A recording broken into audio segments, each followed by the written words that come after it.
And many of the Hindus have a misconception that Hinduism prohibits a human being from having non-veg food.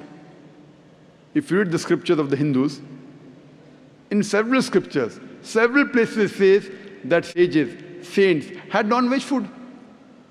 If you read Manusmriti, chapter number 5, verse number 30, it says that the eater, if he eats the flesh of the thing which is to be eaten, then it is good. Even if he does it day after day. Because God has created some to be eaten and some to become eater. When you read Manusmriti, chapter number 5, verse number 31, it says that eating meat in sacrifice is not a sin. It is the law of the gods. It's mentioned in Manusmriti, chapter number 5, verse number 39, as well as 40, that God created sacrificial animals. So killing animals in sacrifice is not considered as killing. Furthermore, when you read Mahabharata, Anushasan Parv, chapter number 88, regarding the Pandavas, the 5 brothers, the eldest brother Yudhishthir, he asks Bhishma that while they were doing puja, yagna for the ancestors, he asks Bhishma that what should we give in puja, in yagna, so that our ancestors will be satisfied. So Bhishma replies that if you put in the puja herbs, vegetables and fruits, the ancestors will be satisfied for 1 month.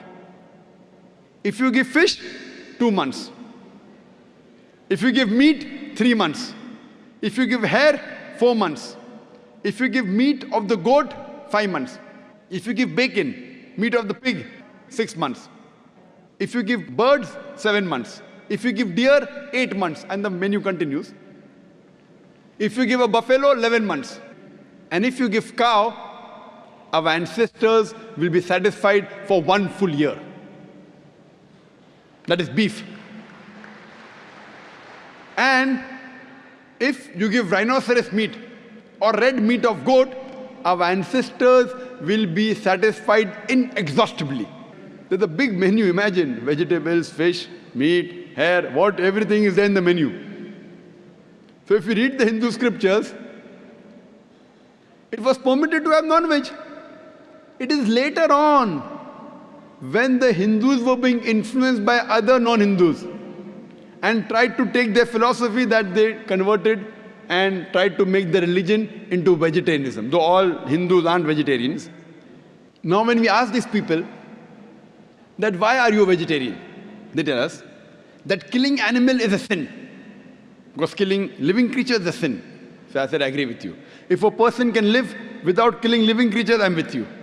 Today science tells us that even the plants have got life. Previously people did not know that plants and vegetables had life. So now the logic has changed. No, we understand, we realize plants have got life, but plants can't feel pain. Therefore killing animal is a bigger sin as compared to killing a plant. Now science has further advanced and we have come to know that even the plants can feel pain. Though we cannot hear the cry of the plant, but even the plants can feel pain. They don't have a very well-developed system, but they can feel pain. And there was a research done in America that a farmer had made a gadget where you could make the cry of the plant be heard to the human ear. Because the human ear only hears between 20 cycles to 20,000 cycles per second. Anything below and above this, the human being can't hear. Like this is below 20 cycles, I can't hear. If I do fast, I can hear because it's above 20 cycles. You know the dogs, they can hear up to 40,000 cycles per second. So you may have heard about the silent dog whistle. You blow the whistle, the frequency is between 20,000 and 40,000 cycles per second. The human beings can't hear, the dog hears and comes to the master. So the cry of the plant cannot be heard by the human being. So there was a research done in America where a farmer makes a gadget and whenever the plant wanted more water, it would cry out, he used to convert the cry and he could hear it. So today, science tells us that even the plants can feel pain. So now, there is a non-Muslim who argued with Maxim. He said, okay, Brother Zakir, I agree with you that plants have got life, the plants can feel pain. But plants have got about 2 senses less as compared to animals. Animals have got 5 senses, plants have got 3 senses. So I say, okay, for sake of argument, I agree with you. The plants have got 3 senses, animal has got 5 senses. So I asked him the question that suppose if you have a brother who's born deaf and dumb, and if someone comes and kills him, will you go and tell the judge, me Lord, give this murderer less punishment because my brother had 2 senses less? In fact, you'll go and tell the judge, give this murderer double punishment. My brother was masoom, could not hear, could not speak. Give him double punishment. So where is the logic, 2 senses less, so less punishment? In Islam, it does not work 2 senses less or 2 senses more. Quran says in Surah Baqarah chapter 2 verse number 168, eat of the things which are good and halal for you. What is permitted and what is good you can have. So what is halal, what is lawful, and what is permitted and what is good you can have.